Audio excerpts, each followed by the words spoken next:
Emma had been chasing stories for years, but this one felt different. It wasn't about politics, crime, or scandal. At least, not exactly. It was about something buried, hidden beneath the city's glossy surface. Something no one talked about. Good night, Tales. Hello guys, and welcome to more scary stories.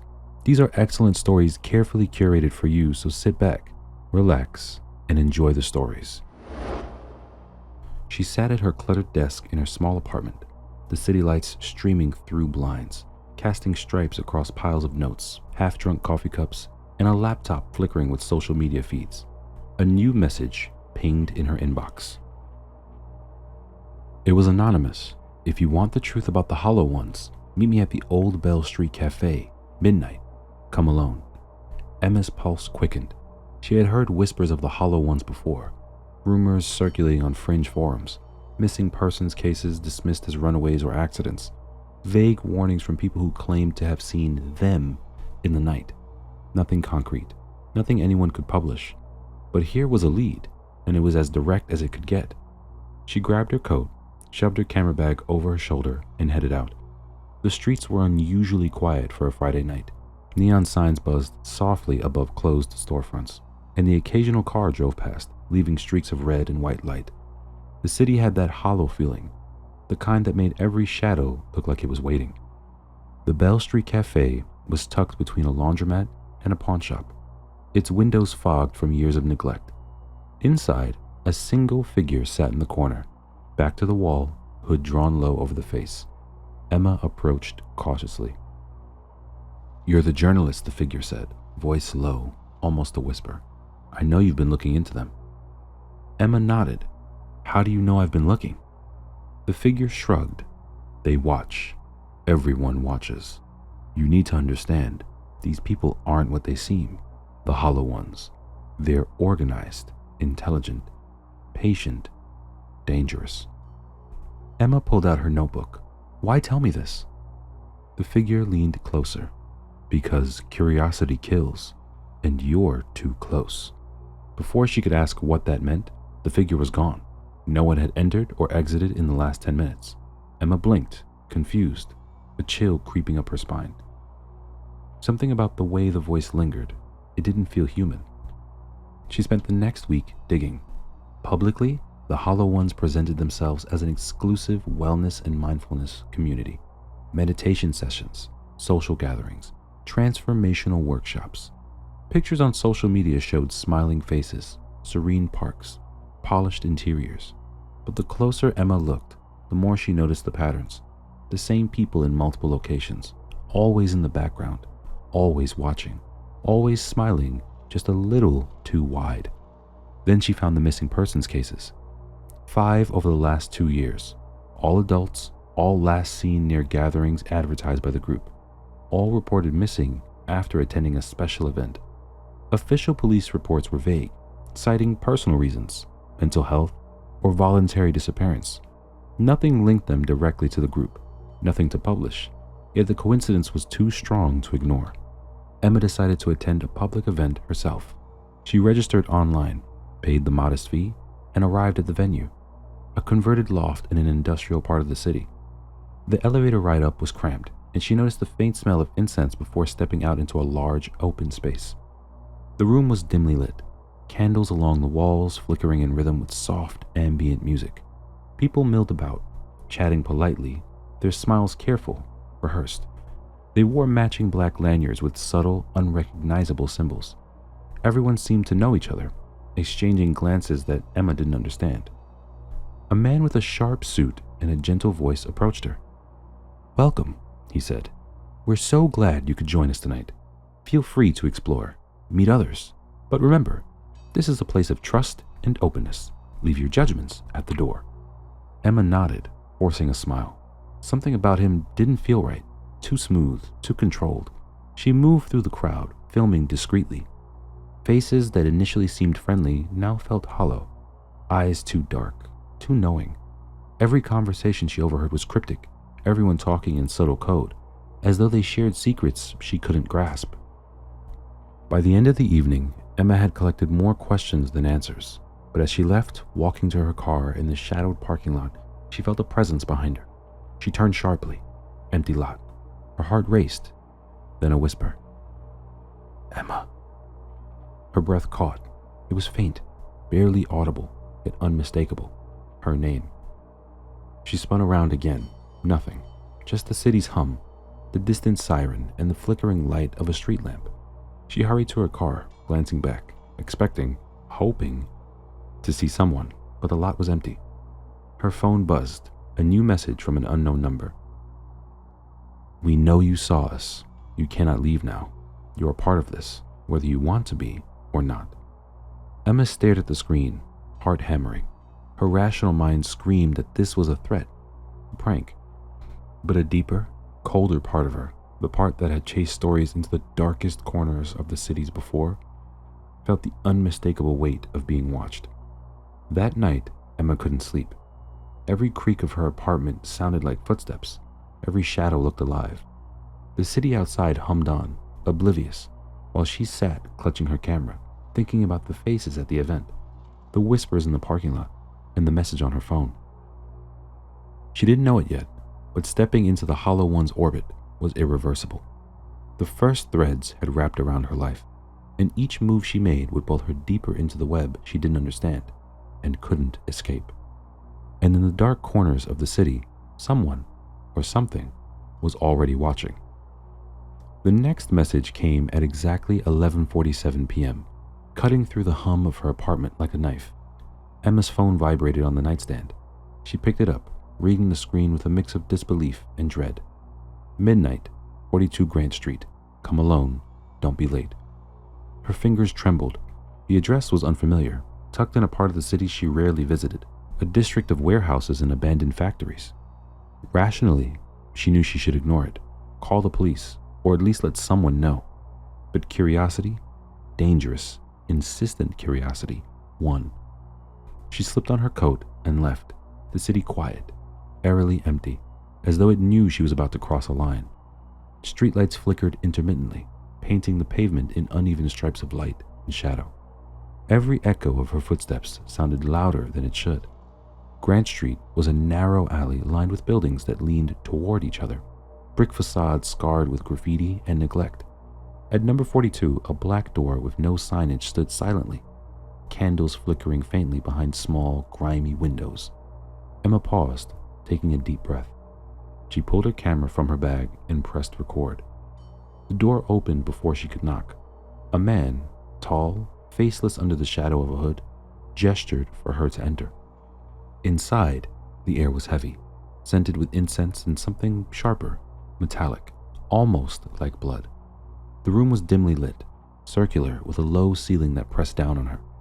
Candles formed concentric circles on the floor. At the center, a group of people knelt, masked, chanting in a low, rhythmic murmur. Their voices were almost hypnotic, vibrating through the floor into her chest. Emma raised the camera, careful to stay hidden in the shadows. The chanting grew louder, almost drowning out the low hum of the city outside. She noticed their masks, featureless, smooth, and pale. A single symbol was painted on each mask, a hollow eye, perfectly black. Her throat went dry. She had seen gatherings like this in old documentaries, footage of cult rituals from decades ago, but this felt different, modern, intentional, purposeful, and terrifying. The chanting stopped abruptly. Silence hung, thick and suffocating. Then, a voice, calm, commanding, but with an undercurrent that seemed to scrape at the edges of her mind. "Welcome," it said. "We've been expecting you." Emma froze, her hands tightened around the camera. The figure at the center of the circle removed his mask. The face beneath was sharp, angular, unnervingly beautiful, but the eyes, black as ink, reflecting nothing. He smiled, slowly, deliberately. "You're curious," he said. "Curiosity is the first step toward understanding, but it can also consume." Emma swallowed. I just want to know what this is." "You already know," he replied, tilting his head. "You've always known. The question is whether you're brave enough to see it fully." The other masked figures shifted, turning as one to face her. Though their faces were hidden, their eyes seemed to burn through the darkness, following her every movement. A chill ran down her spine. She realized she could feel them, not just seeing them, but sensing them, like they were inside her mind. Suddenly, the leader gestured, and the circle opened. One of the masked figures approached her, offering a small piece of parchment.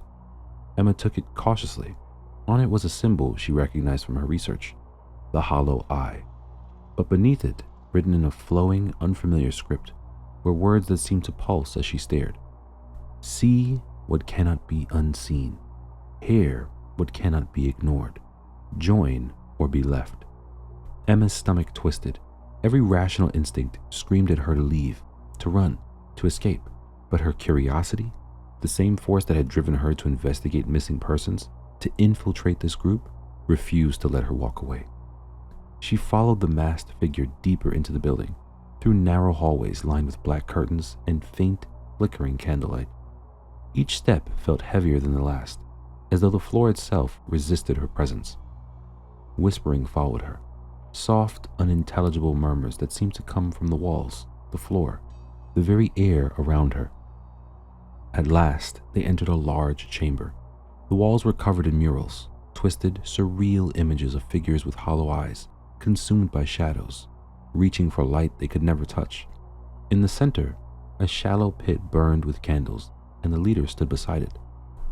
"Watch," he said. One of the masked members stepped forward. The chanting began again. Slowly, the figure's body seemed to stiffen, the head tilting unnaturally. Eyes, once normal, turned completely black. The skin seemed pale, almost translucent. It was as if the very essence of the person was being pulled out, leaving a hollow shell behind. Emma's camera shook in her hands. She wanted to stop filming, to leave, but her body refused. Her curiosity had trapped her.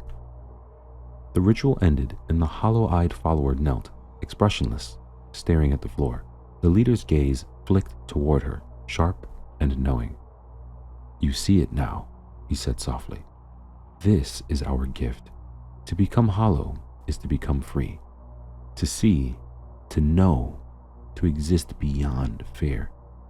Emma felt the air around her pulse, thick and suffocating. The whispers became louder, almost intelligible. "Join us. Join us.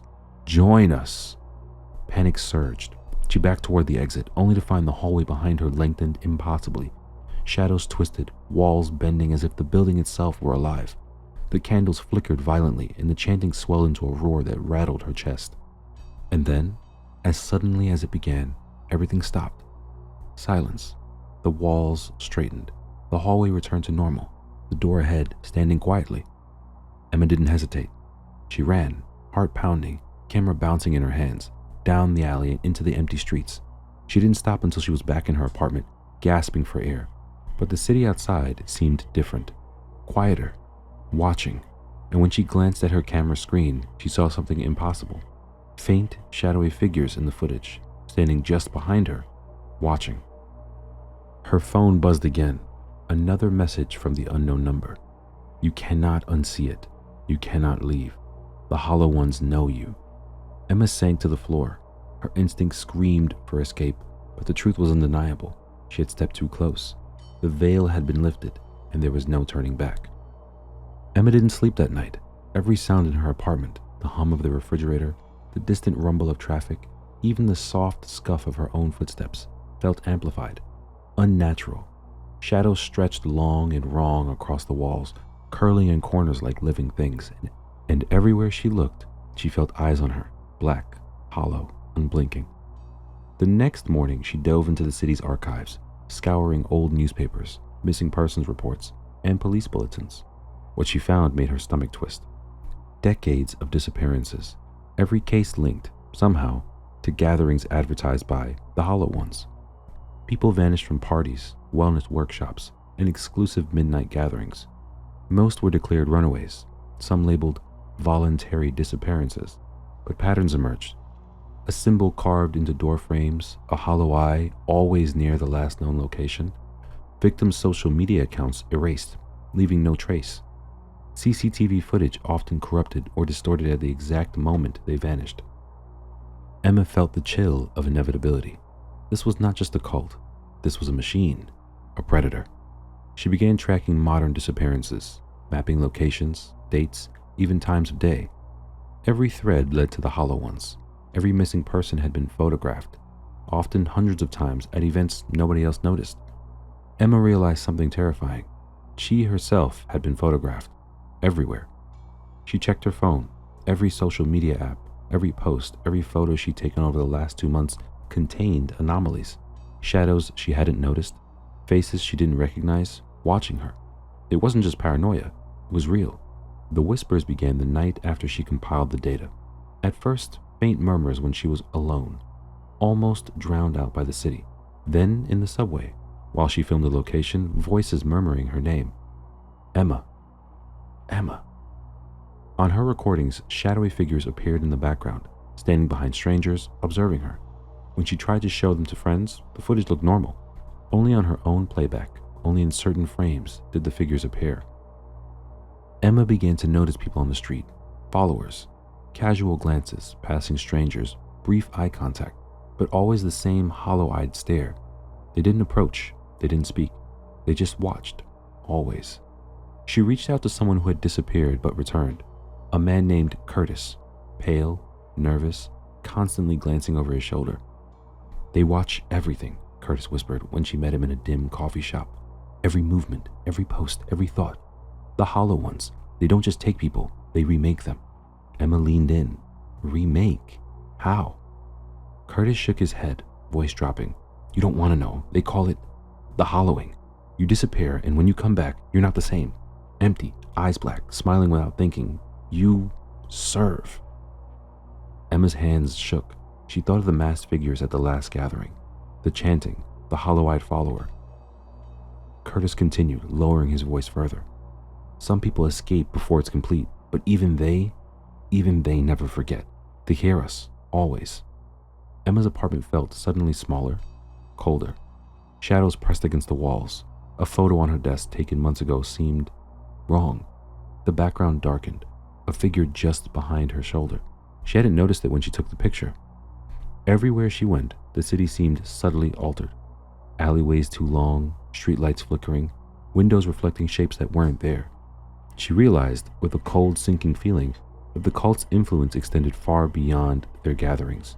They were embedded in the city itself, in its infrastructure, in its very light and shadow. Then came the night that changed everything. Emma returned home from documenting a lead on missing persons. Her camera bag was heavier than usual, stuffed with files, recordings, and photos. As she approached her apartment building, she froze. The lobby was empty.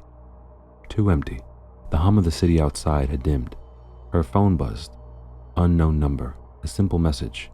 "Stop looking or join." She entered her apartment slowly. Lights flickered. Her camera automatically powered on, capturing something she didn't notice at first. Then she saw it. A shadowy figure standing in the corner. Tall, silent, eyes hollow black orbs reflecting the dim light. Emma screamed. The figure vanished. The next morning, the whispers returned. Not from outside, not from her phone, from her own reflection. Her mirror seemed slightly warped, her image delayed by a fraction of a second. And then she saw them. Hollow-eyed figures standing behind her in the reflection, just beyond her reach. She knew they were real, not hallucinations, not tricks of light. Emma began receiving photographs in the mail. No sender.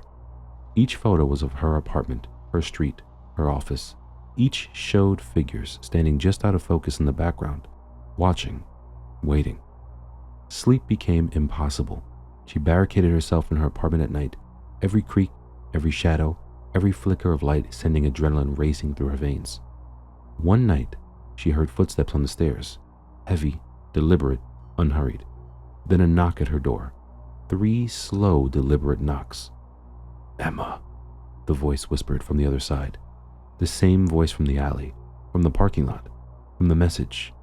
Calm, smooth, inhuman. She didn't answer. She didn't move. The footsteps retreated, but the fear stayed. And she knew with a certainty that chilled her blood, that they were closing in. Every investigation, every photograph, every step she had taken had led her here, and there was no hiding. The Hollow Ones were no longer just a story. They were reality, and reality had teeth. Emma didn't leave her apartment for 3 days. The city beyond her windows felt alien, silent in ways that weren't natural. Shadows stretched longer, corners darkened unnaturally, and every reflective surface seemed to distort, showing movement where none existed. She needed answers, and for that, she had to speak to someone who had survived. The contact came through a hidden email account sent from an anonymous former cult member who only identified themselves as Lydia. The message was brief. If you want to survive, come to the park at 2 a.m. alone. I will show you what they do. I cannot stay long. Emma had no choice. Curiosity and desperation drove her into the night. The park was deserted, moonlight slicing through skeletal trees. Every rustle, every distant honk of a car made her jump. She spotted a woman in black, hooded, sitting on a bench, motionless. "You're Emma," the woman said, voice low. "They know you're watching. You can't stop now." Emma nodded, swallowing hard. What happens? What is the hollowing? Lydia exhaled, shivering despite the mild night. It's what turns people into what you've seen, hollow-eyed followers. They aren't dead, but the person they were is gone. The Hollow Ones take your identity, your thoughts, your memories, and replace them with obedience. You exist only to serve the cult. Emma's skin crawled. How do they do it? They don't just manipulate. They consume. It's a process. Rituals, symbols, chanting. The building itself is a part of it. And the longer you observe, the more they know you. They see fear. They taste curiosity. And they come for it. Emma felt her pulse quicken. Come for me. Lydia's eyes darted nervously. You're close. Too close. They've been watching you since the first event. Every photo, every street, every alley. They know. You can't run forever. Before Emma could ask more, a sound came from the darkened edges of the park. A slow, deliberate clap. Shadows moved against the light. Figures emerged, masked, silent, black eyes gleaming even through their veils. "They're here," Lydia whispered. "We don't have time." The two of them ran, weaving through the park, branches clawing at their coats. The masked figures didn't chase in a conventional sense. They glided, unnervingly silent, following them with impossible patience. Lydia led Emma to an abandoned building at the edge of the park. Its facade was cracked, windows darkened, graffiti clawing across the walls. She shoved the door open and the interior smelled of incense and decay. "This is where it happens," Lydia said. "Watch, but don't get close. Don't breathe. Don't move unless you want to become one of them." Inside, masked cult members knelt in a large candlelit chamber. At the center, a figure, the leader, stood over a person on their knees. The ritual began. Chanting filled the room. Shadows coalesced, twisting unnaturally along the walls. The person at the center stiffened, eyes rolling back, their skin paled, veins darkening under the surface. Slowly, their pupils filled with black. Lips moved in silent repetition of words Emma couldn't understand, while the body convulsed in subtle, unnatural movements. Emma's camera trembled in her hands. She couldn't look away. She had seen this before in photos, in videos she'd brushed off as horror fiction, but now it was real. This was the hollowing. The chanting reached a crescendo, and then silence. The transformed follower rose slowly, black eyes unblinking, expressionless. The leader extended a hand, and the follower obeyed instantly, a puppet without strings. Emma's stomach turned. That's horrifying." "Yes," Lydia whispered, "and now you know why no one leaves. Once they decide you're close, you either join or you disappear. Hollowing isn't just a ritual. It's alive. The building itself participates, feeding, shaping, controlling." A sudden movement caught Emma's eye. She turned. A shadow flitted across the hallway. The chanting had resumed, but now it was coming from outside the chamber. Cultists were moving toward her, slow and deliberate, like predators closing in. "We have to leave," Lydia said urgently. "Go out the back." Emma ran, heart hammering, camera clattering against her chest. The back door led to a narrow alley. the night air suddenly cold and sharp. She dared a glance back. Figures were gliding silently through the shadows, too fast, too patient. Her apartment felt safer only for a moment. That night, she found herself unable to sleep. Every surface in her apartment seemed altered, mirrors reflecting extra figures, shadows moving independently, whispers in the walls repeating her name. Her phone buzzed again. You saw too much. You cannot leave. You are already counted. Emma realized with a sinking horror that the hollowing didn't end in the ritual chamber. It extended everywhere. The streets, her apartment, her own mind. Every investigation, every photograph, every step closer had been tracked. She had already become part of the game. She tried to reach her friends, people she trusted for help, but their phones were disconnected. Social media accounts vanished. They were gone or hollowed. For the first time, Emma understood. The hollowing wasn't just a cult ritual. It was a process of consumption, turning curiosity into obedience, fear into fuel, and observers into participants. She was being drawn into the same fate, the same hollow existence she had seen in the ritual chamber, and she knew it was only a matter of time. Emma had begun to understand that the city she thought she knew was no longer hers. The streets twisted in impossible ways. Buildings that should have been familiar appeared unfamiliar, warped, even alive. Alleyways stretched longer than reason allowed. Reflections in windows and puddles revealed things that weren't there, or things that shouldn't exist. She had no one to turn to. The friends she tried to contact were gone. Their social media accounts vanished without a trace. Their phones disconnected. Emma realized the Hollow Ones had already infiltrated the network of her life, erasing every trace of normalcy, leaving her isolated, haunted, and hunted. Her only lifeline remained Lydia, the former cult member who had narrowly escaped the hollowing. Lydia had told her stories, fragments of what the cult had become over decades. They serve something beyond us, Lydia said, voice shaking as they huddled in a derelict subway tunnel. The leader, he channels an entity older than the city. It gives him power over them, over everything. The hollowing isn't just a ritual, it's a bond. Those who are taken become conduits, eyes empty but alive, bodies moving, always moving, obeying the will of the entity. Emma shivered. Why me? Why now? Because you saw too much, Lydia whispered. Because you're curious. The entity recognizes that. Curiosity is valuable to it. And the more you dig, the more it marks you. You're already being counted. That night, Emma ventured into the city alone, her camera recording. Every step illuminated only by the flickering streetlights. She followed leads into abandoned warehouses, darkened tunnels, and hidden basements. Every location was filled with signs of the cult's presence. Hollow eyes painted on walls, faint echoes of chanting, symbols etched into concrete and steel. The whispers started again, soft at first, curling through the corridors, growing louder. They weren't human voices. They were layered, dissonant, overlapping in a way that made her chest tighten and her vision blur. Shadows moved independently of light. A figure appeared just at the edge of her vision, tall, black-eyed, faceless. She turned and it vanished. She turned back and another appeared, closer, always closer. Emma's camera captured everything, though the footage alone couldn't fully convey what she felt. Every angle revealed shapes that shouldn't exist, people half submerged in darkness, walls bending unnaturally, light flickering against laws of physics.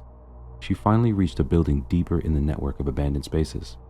From the outside, it looked like any derelict industrial warehouse. Inside, it was a labyrinth. Corridors folded back onto themselves, rooms repeating endlessly, candles flickering in impossible arrangements, the architecture itself warping in ways that made her stomach lurch. At the center, in a massive chamber, the cult leader stood. The walls pulsated, shadows crawling up like living tendrils. Candles formed concentric circles around him. Hollowed-eyed followers knelt, some moving in jerky, unnatural motions, as though their muscles were controlled externally. The leader's eyes met hers across the room, black as voids, reflecting nothing, and then a smile that made her knees weaken. "You've come far," he said, voice calm, measured, yet it scraped against her mind. "You see what we are. You understand the gift, but you cannot run. You are marked." Emma's hands shook. What do you want from me?" "Observation," he said. "Witness, learn, and eventually participate. All who know too much are called. All who are curious must choose. join, or vanish. A follower rose from the circle, hollow eyes black as night, lips moving in a silent chant. Emma realized it was someone she had seen in public, a colleague, a journalist from another outlet. Their body was human, but their presence radiated something not human. They were hollow. Emma stepped back. Her mind screamed to escape, but the leader raised a hand. Shadows surged from the walls, thick, intangible, wrapping around her, pressing, probing, filling her senses with whispers, with knowledge, with fear. Images flashed in her mind, people disappearing, cities bending, rituals spanning decades, hundreds of hollowed. She saw herself, a hollow-eyed figure kneeling among them, chanting, obedient. The possibility of survival felt like a cruel joke. She stumbled backward through a hallway that shouldn't have existed, twisting around impossible angles until she emerged into the street outside. The city seemed normal again, the streetlights flickering, cars humming, as if the building had spat her out. But she knew better. The hollow ones were everywhere, not just in buildings, but in the city's veins, subways, alleys, apartment complexes, offices, parks. Every face on the street was potentially watching. Every shadow was potentially alive. Emma's phone buzzed with an unknown number. You cannot leave. You are counted. The hollowing begins, whether you know it or not. Her reflection in a puddle rippled unnaturally. For a split second, she saw herself with hollow black eyes, smiling without meaning to. She blinked and it was gone. She knew the truth now. Escape was no longer a matter of running. She could never truly leave. The cult's influence stretched beyond walls, beyond rituals, beyond buildings. It permeated the city, feeding on fear, curiosity, and life itself. And somewhere in the shadows, the leader watched, patient, inevitable, waiting for the moment she would falter, waiting for the moment she would be marked, waiting for her to become one of them. Emma didn't know how long she had been walking. The city streets had warped again, twisting into unfamiliar alleys that seemed to stretch into infinity. Her camera was still recording, capturing shadows that moved in impossible ways, reflecting figures she didn't see in real life. She had one plan: confront the cult, expose them, end this nightmare, or at least try. The building she had located was the largest she'd seen yet, an abandoned warehouse surrounded by silent streets. Its facade was cracked, windows darkened, and the front door hung open, inviting her inside, or perhaps daring her.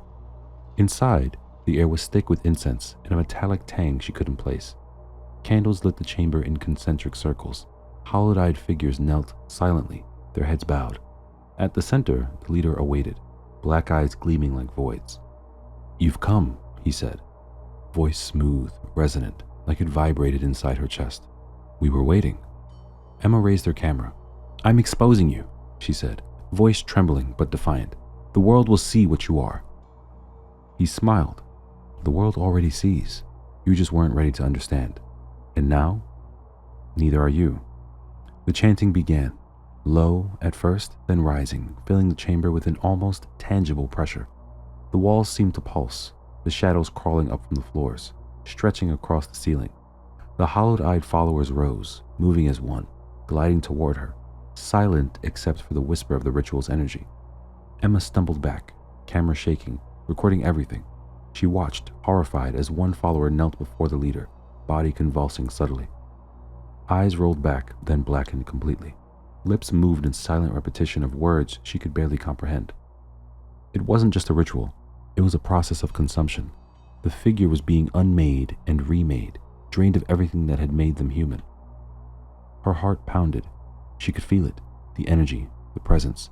The building itself seemed alive, pulsing, beating, shaping reality around her. "You have seen enough," the leader said. "Now, you join or you vanish." Emma turned, running toward what she thought was the exit. The chamber twisted impossibly, hallways stretching and folding in ways that made her stomach lurch. Shadows flitted at the edges of her vision, whispering her name, tugging at her mind. She stumbled into the central chamber again. The leader's hollowed-eyed followers formed a semicircle around her. The chanting swelled. The entity, the one the leader served, seemed to fill the room, a presence that pressed against her mind, demanding submission. Emma screamed, swinging her camera, desperate. She could see herself reflected in a polished piece of metal among the candles, and for a horrifying instant, her own eyes were black, hollow, smiling without meaning to. A hand shot out, grabbing her shoulder. She twisted, breaking free, and ran. She felt herself being lifted, pulled, but her legs carried her forward. Through hallways that shouldn't exist, down staircases that bent impossibly, and into a back alley that seemed to lead nowhere. She didn't stop until she reached the street. The city looked normal again. Cars moved, streetlights flickered, but when she reviewed the camera footage, what she saw made her blood run cold. Shadows that had followed her appeared in frames where she remembered seeing nothing. Hollow-eyed figures were everywhere, observing from rooftops, corners, and alleys, and at the very end of the footage, before the camera cut off, she saw herself kneeling among them, eyes black, lips moving silently in chant. Her phone buzzed again. Unknown number. "You can run, but you'll always hear us, and one day you will join us." Emma dropped to the pavement, trembling. The camera slipped from her hands, recording the empty street, but even as she shivered, heart hammering, she felt it. A pull, subtle and insistent, tugging at her mind, like a current she could not resist. Weeks later, investigators found a camera outside an abandoned building. The footage showed a young woman, Emma, walking into the shadows, disappearing. She was never seen again, but sometimes, on obscure corners of the internet, obscure video feeds surface. A hollow-eyed woman, smiling without meaning to, kneeling among flickering candles, chanting in a language no one understands. A camera rolls endlessly, capturing the shadows that move like living things, and the city hums on, unaware, waiting, always waiting. The hollow ones never stop. The hum of Lena's laptop filled the small apartment, mixing with the faint drip of a leaky faucet. She stared at the view count, 372. Not 3,000, not 30,000, 372. She exhaled, a gust of frustration that fogged the edge of her glasses. She had quit a steady office job for this, a career in content creation, and yet the numbers mocked her. Scrolling aimlessly through forums late at night, she stumbled upon a post buried on a fringe subreddit called Urban Echoes. The post was vague, cryptic, almost too ominous to ignore. Station 13, deep in Pine Grove Forest, abandoned since '94. Feed on it if you dare. Live or record, it won't matter. They'll hear you. No name, no timestamp, just words, accompanied by grainy satellite images and photos of a building overtaken by trees. The paint peeling, the windows cracked. Something about the images made her stomach tighten. Static seemed to ripple faintly over the photos, as if reality itself trembled beneath them. "Perfect," Lena whispered. "A viral video waiting to happen." By evening, she had packed her backpack, camera, tripod, handheld mic, extra batteries, gimbal, flashlight, and a small notebook. Horror stories, ghost hunt videos, legends, none of it mattered. She was chasing views. Fear was currency, and she was broke. The drive to Pine Grove Forest was long and winding. Fog curled between the trees, thickening as the sun dipped below the horizon. Her headlights barely penetrated the mist, illuminating only the first few meters of the dirt road. Every so often, the GPS flickered, emitting a faint, unnatural hum. She tapped it, annoyed, but the feeling remained. Something watched from the shadows. When she reached the forest edge, night had fallen completely. The air smelled of damp earth and pine.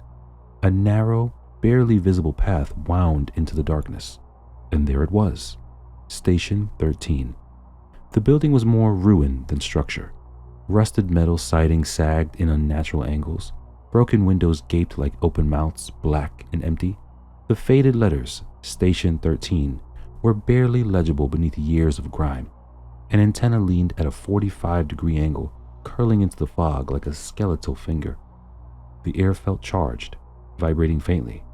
Lena felt her pulse quicken. She set up her camera at the edge of the tree line and hit record. Her fingers shook. "Okay, guys," she whispered, careful to keep her voice calm. "Here it is, Station 13, supposedly abandoned. Let's see if it's true." A flicker of movement caught her eye. For a split second, a shadow shifted behind a broken window. Lena spun around. Nothing. Just the fog curling through the trees, silent and waiting. Inside, the station smelled of rust, mildew, and something metallic, faintly sweet like old blood. Her flashlight cut through the darkness, revealing peeling wallpaper, rusted chairs, and stacks of old broadcasting equipment coated in dust. The static began, low at first, a whisper of electricity through the mic. Lena froze, then louder, forming a hum that almost sounded like a voice. She shook her head. "Just interference," she muttered, but her viewers were already noticing. "Turn back, Lena. That's not normal. Bro, I just saw something move in the corner." She ignored them. Viral content required courage, or at least the illusion of it. At the heart of the station, she found a small control room. Monitors flickered faintly, meters blinked without power, and tapes were stacked on dusty shelves. Each tape was labeled with dates spanning decades: 1973, 1980, 1994. The newest bore a warning. "Do not play. Listener active." Curiosity overrode caution. She slid the tape into a deck. Static hissed through the speakers, high and shrill. Then a voice emerged, faint, rasping. "Lena. Lena." Her blood ran cold. The feed crackled. Her own voice echoed back, slow and warped. Viewers spammed the chat. "Did it just say your name? Stop. Run." Her flashlight flickered. For a heartbeat, the control room went black. When the light returned, shadows seemed closer. Closer than physically possible. And in the hum, she heard it again. "You shouldn't be here." Her hands shook as she ejected the tape. Maybe it was just a prank, a leftover recording from someone decades ago, but the cold creeping along her spine told her otherwise. Static rose, louder now, almost melodic in its cruelty. Lena's viewers typed frantically. "Get out! Don't listen! It knows your name!" Then, in the corner of the room, she saw it. A figure, darker than shadow, flickering as though struggling to maintain form. Its face was a void of static, hands stretched impossibly long. Lena stumbled backward. The last thing she saw before fleeing the room was a message scrawled across the cracked paint. "Once heard, never forgotten." Lena's hands trembled as she stepped deeper into Station 13. The air was thick, almost wet, and every movement made the wooden floorboards groan like bones. Her flashlight trembled in her grip, casting long, twisted shadows along the peeling walls. Each corner she turned seemed to stretch unnaturally, like the building itself was alive, shifting to trap her. The live stream chat exploded. "She's inside! Stop going in there! I see something moving behind her!" Her viewers were panicked, typing at impossible speed. Lena ignored them, telling herself it was just adrenaline, just fear, a reaction she could control. She entered a storage room lined with rusted filing cabinets. Papers spilled across the floor like forgotten leaves. In the corner sat a reel-to-reel tape recorder, humming faintly. The tape inside moved slowly, as if guided by invisible fingers. The static rose. Lena froze, her own name whispered through it. "Stop," she whispered, but the static laughed, low and metallic, wrapping around her like smoke. Then she saw it, a tape labeled October 13th, 1986, "Do not play." Curiosity gnawed at her. Against all instinct, she slid it into the recorder. The static exploded into sound, 1,000 layered voices overlapping. Whispers, cries, laughter, some human, some not. Then a single voice, rasping and drawn out, called, "Lena." Her heart seized. The voice continued, "Do you hear me?" The room seemed to breathe. Shadows warped along the walls. The viewers spammed warnings. "It's talking to her. Stop the tape, Lena. It's inside her head." Her flashlight flickered violently. A tall, thin figure appeared at the far doorway, static crackling where its face should have been. Its limbs were unnaturally long, moving with a predatory elegance. Lena stumbled backward. What are you?" she stammered. The static hissed, forming words inside her mind. "The listener." Panic flooded her chest. The entity's presence pressed against her, suffocating and intimate all at once. She could feel it feeding on her terror, learning her reactions, predicting her movements. The viewers typed frantically. "It's behind you! Get out of there! Do not acknowledge it!" But Lena could not stop. She tripped over a wire and fell into a control room. Monitors flickered, meters blinked, and the air vibrated. The entity's presence filled the room, and suddenly, her reflection in the cracked glass shifted unnaturally. In the shimmer, her own face grinned back at her, twisted, alien. Tears stung her eyes. She backed up, scanning the shelves for another tape. One caught her attention. "Do not play. Missing, 1979. The handwritten note beneath read, "He listens. He remembers. Don't answer." Her mind raced. The missing weren't gone. They were trapped, absorbed into the entity, their screams echoing through the frequencies of Station 13. And now it wanted her. The entity stepped closer, its form flickering like a broken signal.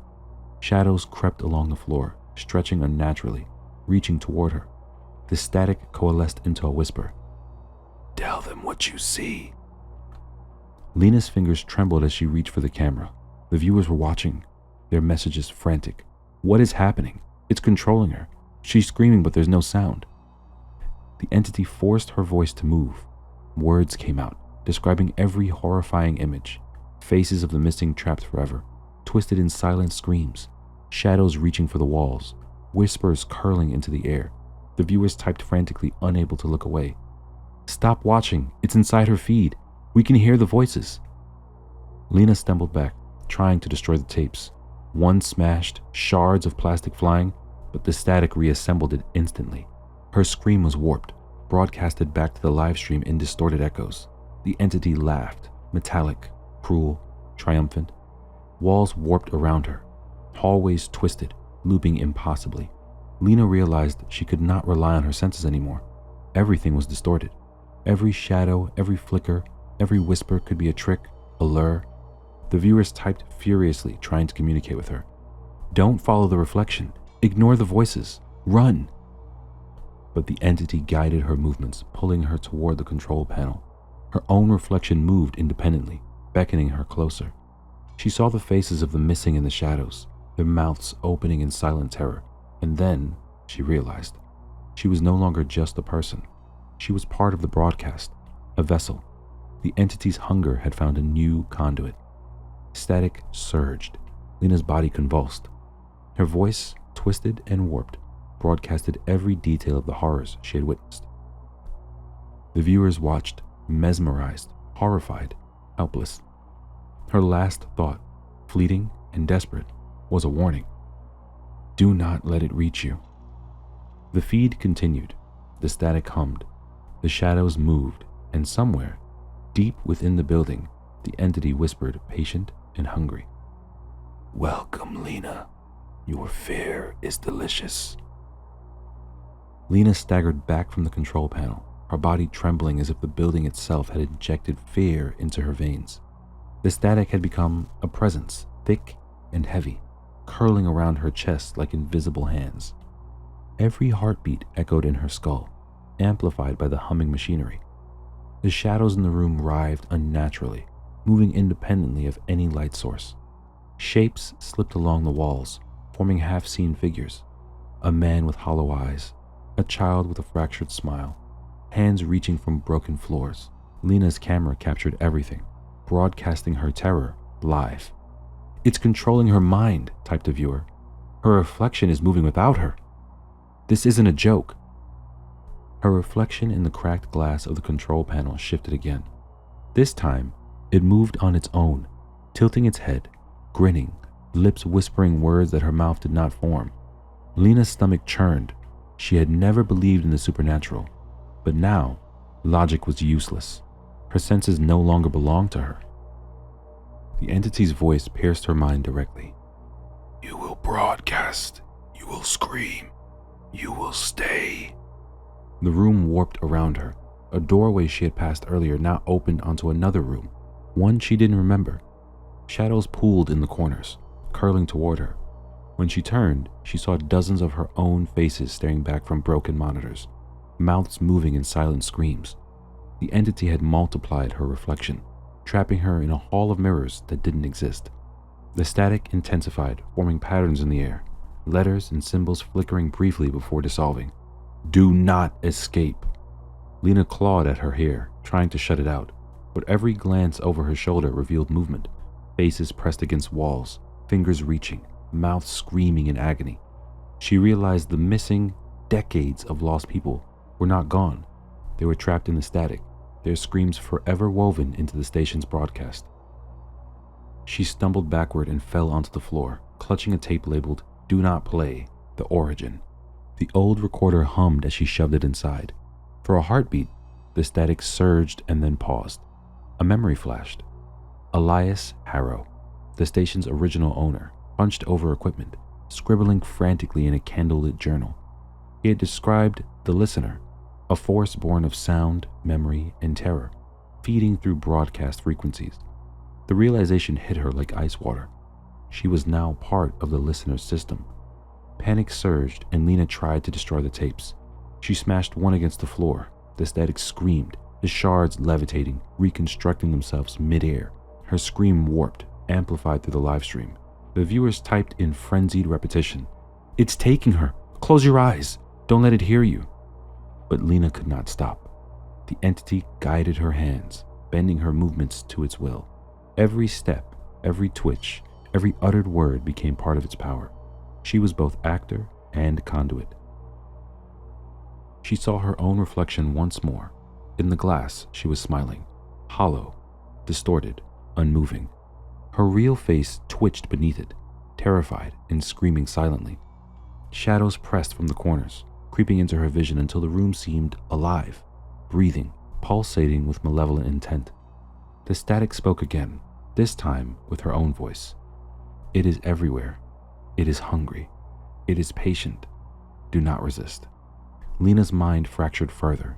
She glimpsed herself in multiple positions at once, turning corners she had never walked, crouching behind doors that did not exist, screaming in rooms that were not there.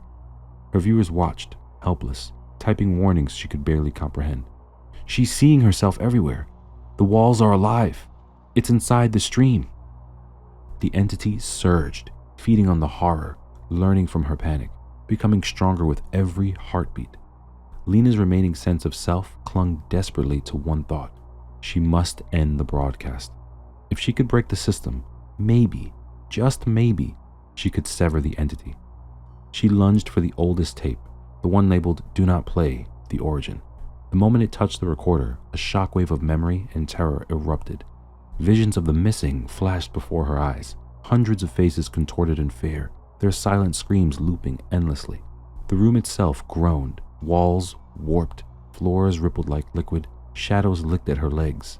The viewers gasped through the chat. Some scrolled past her messages, others were frozen, eyes wide at their screens. "It's consuming her. She's not human anymore. Stop! Turn off!" But Lena's body continued moving. Her fingers pressed buttons, turning dials, flipping switches. The static screamed, rising to a deafening crescendo. Yet, in the chaos, she saw an opening, a momentary lull where the entity had overextended. With trembling hands, she smashed the tape into pieces. The static roared, the lights flickered violently, monitors exploded in bursts of white light, shadows recoiled, shrieking in silence. For a fleeting heartbeat, Lena felt herself freed. But the reprieve was brief. Shadows surged back, thick and hungry, pressing her to the floor. Her vision split between the real and the hallucinated, every movement guided by the entity's will. She could no longer tell if she was walking, falling, or floating. Her last coherent thought before losing control completely was a single, desperate plea.